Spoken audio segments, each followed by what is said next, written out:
my feedback, Sachin, that it's fantastic for kids in this age.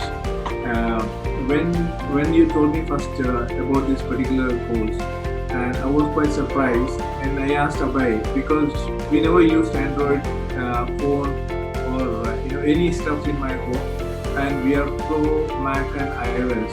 So Abhay doesn't even know what is Android and how the app works.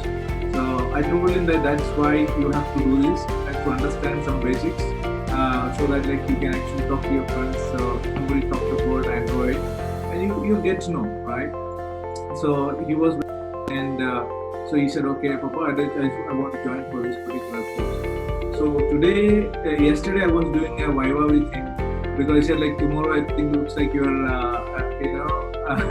certification coming in. What do you learn about Android? So he's pretty confident talking about the basics and how the app works. I think Nikhil has done a fabulous job in structuring the way how that actually kids can get into this.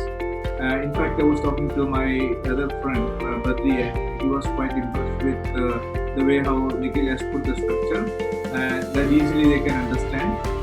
I think first 2-3 lessons like Abhay's feedback is like it's more theory and where to cover up everything. Then I started with more practical and especially on the assignment what he gets and what we have seen like in other part of the world. Once the course is completed or the class is completed, and there won't be much follow from the instructor or the lecturer, right? So here, like you are providing that ongoing support for them, like if they step through the real-time communications. So that's something which is really important for kids, so that like they won't get stuck. So you give some assignment, and they have to present for the next class, and if they get stuck, and otherwise like they have to come back for next class and say that I'm not done. So that's something which you are giving a real-time support for them, and that's really making a big difference. So that's keeping them in that fashion. So that's a big thing what I can find compared to other classes what is happening.